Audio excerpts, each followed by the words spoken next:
सैनिक जवान भाइयों, जय हिंद, जय भारतीय सेना। मैं पूर्व सैनिक कपिल फौजी, सबका सैनिक संघर्ष कमेटी से।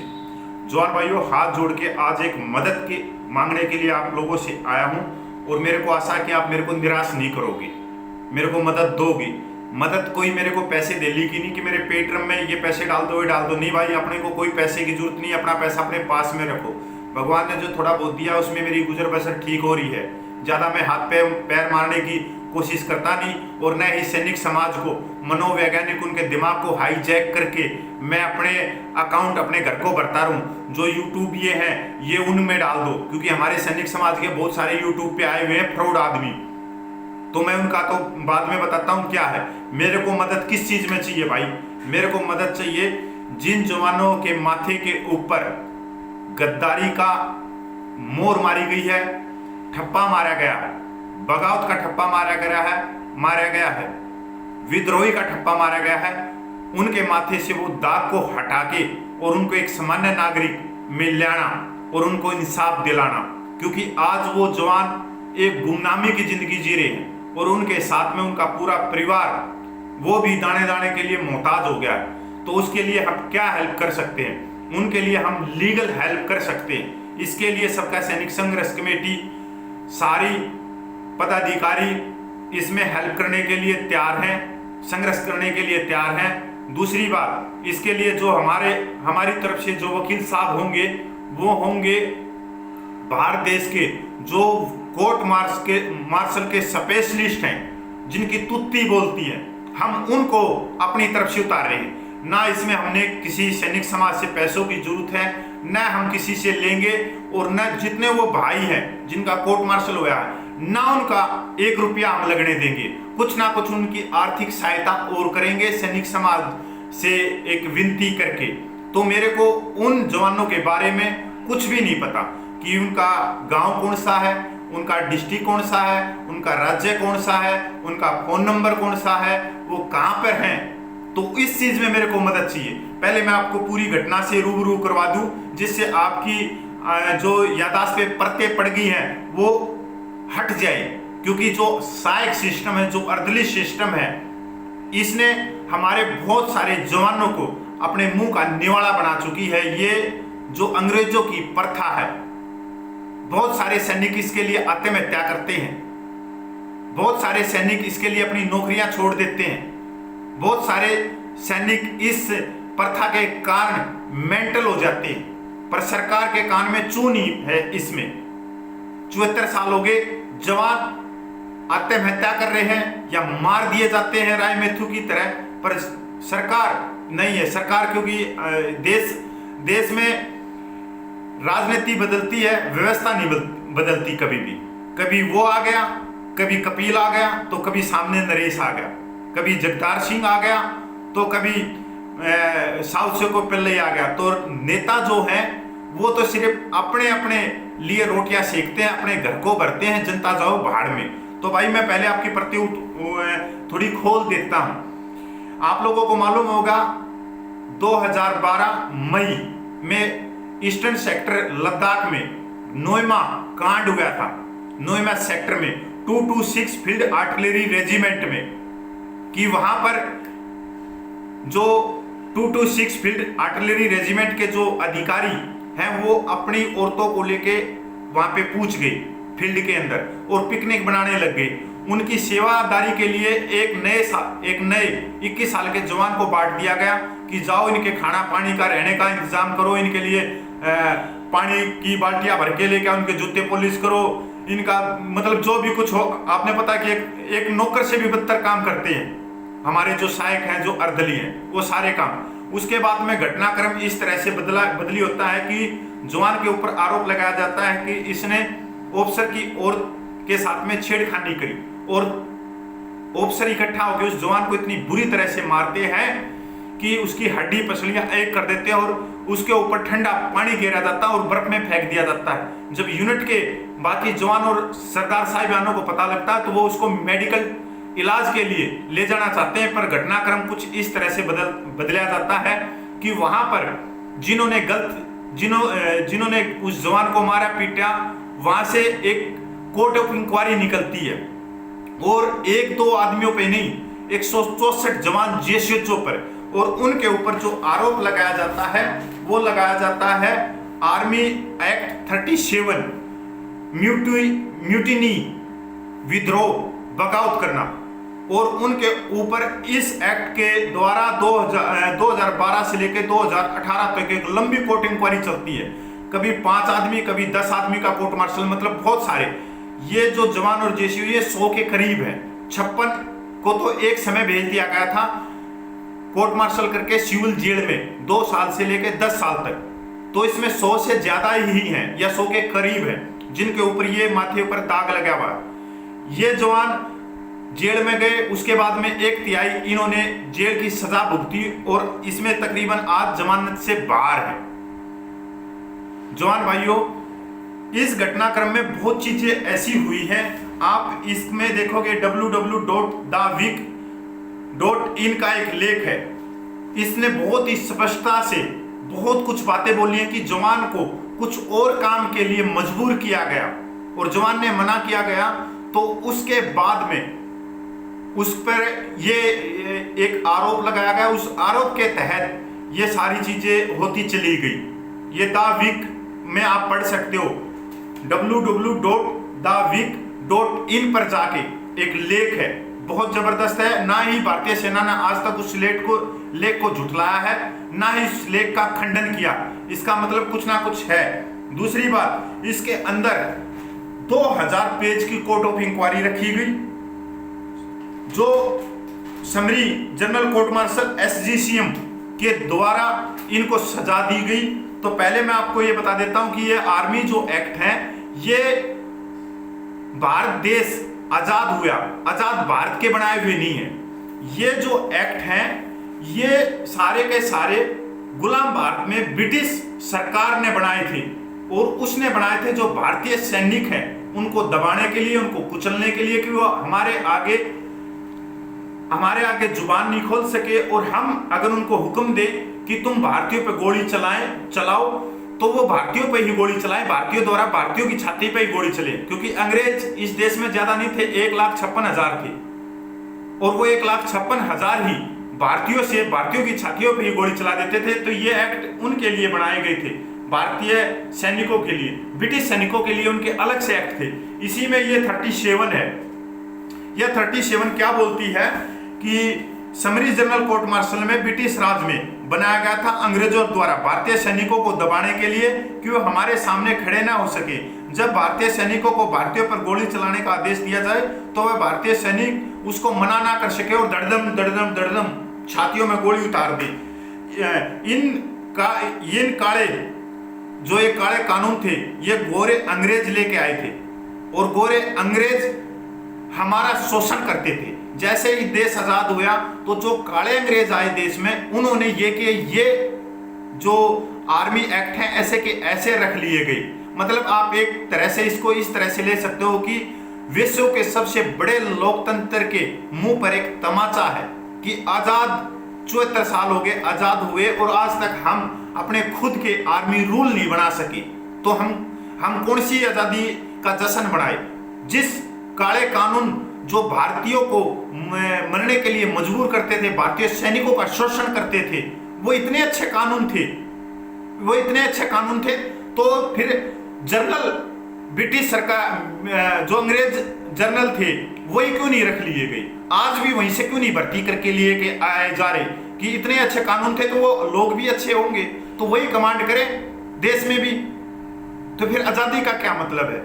ये जो कानून है, इसकी एक चीज और भी खासियत है। जिस समय ये समरी जनरल कोर्ट मार्शल चलता है, तो जो जज की भूमिका में होता है उसके पास में कुछ इसे अधिकार दिए गए हैं, जो लोकतंत्र के मुंह पे तमाचा है और न्याय के मुंह पे तमाचा है। इस कानून में सबूत कभी दर्ज नहीं किए जाते, और बचाव पक्ष को सबूत रखने और सामने वाले से बहस करने की अनुमति लेनी पड़ती है। अगर अनुमति दे तो ठीक, नहीं दे तो आपके सबूत और आपका बचाव पक्ष का वकील बाहर बेंच पे बैठ के बेशक चाय पीता रहो, जो उनको करना है वो होता रहेगा। दूसरी बात, आप लोगों को मालूम है कि जो विद्रोह, म्यूटिनी, म्यूटिनी जो विद्रोह बोला जाता है वो किस तरह का विरोध होता है? विद्रोह हमने जो पढ़ाई की है किताबों में वो तो ये होता है कि राष्ट्र के प्रति युद्ध छेड़ना, राष्ट्र के प्रति हथियार उठा के और देश के खिलाफ में ही उतर जाना, या किसी दूसरे मुल्क दूसरे देश के नीचे या उसकी चमचागिरी करते हुए उसके नीचे जाके उनकी मदद के लिए अपने ही राष्ट्र के प्रति खड़े हो जाना। ये ही होती है इसकी परिभाषा, जहां तक मेरे को ज्ञान है।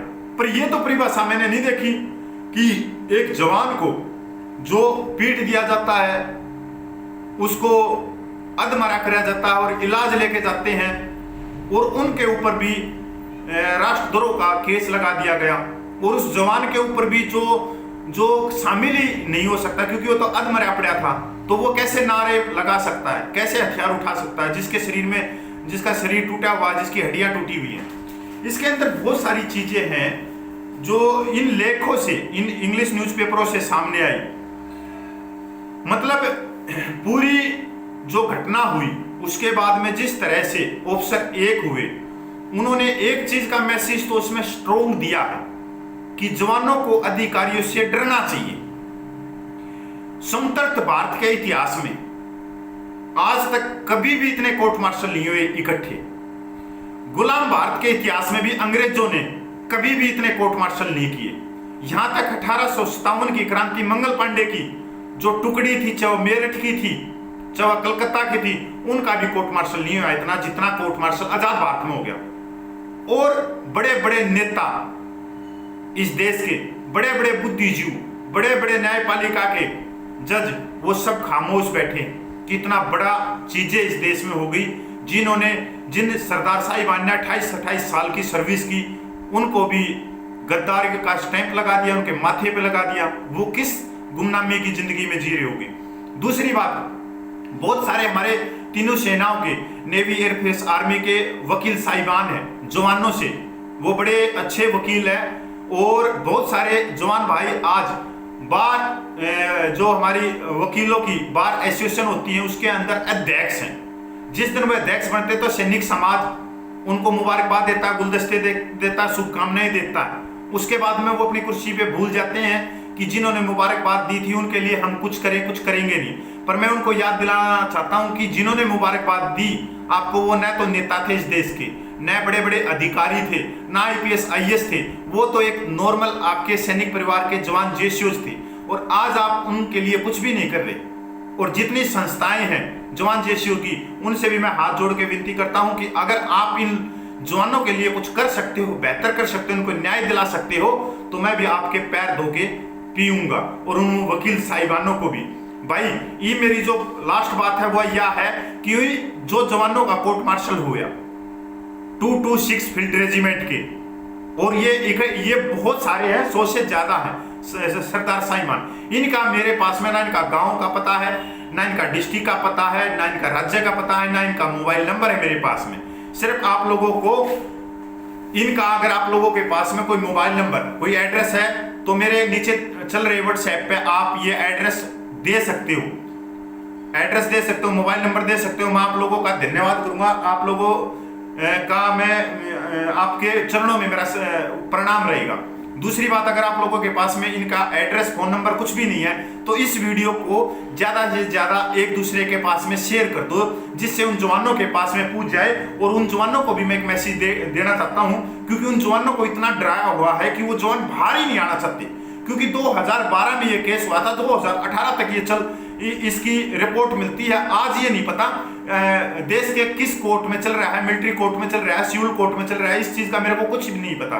तो ये जवान ही बता सकते हैं। जवानों को इतना डराया हुआ है कि आप बाहर मत निकलना, ये मत करना, आप आंदोलन मत करना, आप कोर्ट में मत जाना। मैं उनको बताना चाहता हूं कि संविधान ने आप लोगों को हक दिया है न्याय मांगने का, और सबको ये हक है संविधान के दायरे में रहकर कि जो दाग उस पे लगे हैं वो उनको न्यायपालिका में जाके उन दागों को धो सकता है, अपने लिए न्याय मांग सकता है। अगर 5-7 साल की आप और देर करोगे तो इस पे मिट्टी पड़ जाएगी, फिर आपको न्याय मिलना, बुढ़ापे में न्याय मिलना, आपने पता ही पहले ही देश की अदालतों पे कितना बोझ है, फिर तो आप ऊपर चले जाओगे और न्याय मिलेगा 15-20-30 साल के बाद में। अभी आप लोगों के पास में ये न्याय मांगने का भाई, इसको शेयर कर देना। जो एडवोकेट हैं वो हैं जो हमारे इन जवानों की मदद करने के लिए उतरेंगे, वो है कोर्ट मार्शल के स्पेशलिस्ट कर्नल लॉर, वो है एडवोकेट जॉर्ज, जिला वयनाड केरला से। आप लोगों को मालूम हो 2017 में लैस नायक यज्ञ प्रताप जिसने साइक प्रथा के ऊपर बिगुल बजाया था, अर्दली सिस्टम को पूरे देश को दिखाया था वीडियो के माध्यम से। उसके बाद में उसको मेंटल बनाने की कोशिश की, उसका कोर्ट मार्शल करने की कोशिश की गई। उस समय एडवोकेट जॉर्ज और सबका सैनिक संघर्ष कमेटी के नेशनल स्पोक्सपर्सन JWO नलिन तलवार जी ने वहां पर फतेहगढ़ में 7 महीने रह के सड़कों पे सो के और ये एक इतिहास रचा कि यज्ञ प्रताप को वो बाइज्जत बाहर निकाल के लेके आए।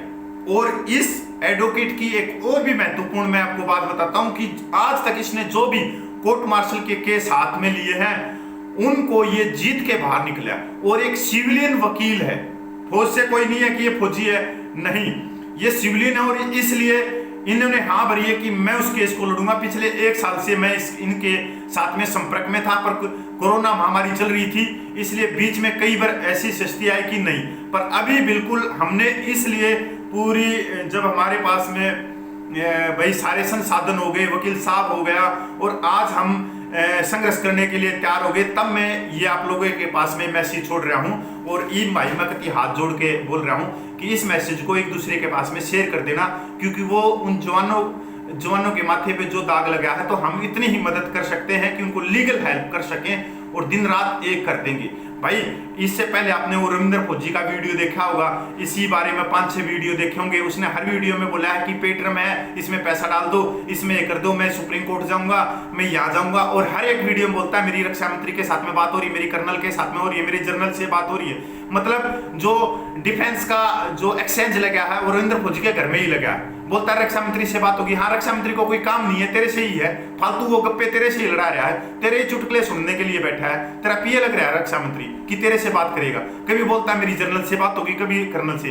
क्या फद्दू बना रहा है, लोगों को मनोवैज्ञानिक अपनी जेब में भर रहा है। 5-5, 7-7 साल जिनकी नौकरी की सर्विस है, वो ये सोचते कि हमारे लिए करेगा, ये तो शक्तिमान आ गया। कुछ शक्तिमान नहीं है, ये हक के सोने वाला। हम इसकी जन्म कुंडली तक जानता हूं, पर इसने अभी हद कर दी, इतनी हद कर दी बहुत सारी। और इसके साथ में कुछ यूट्यूब ये और भी आगे 4-5, उनको भी मैं निशाने पे लूंगा।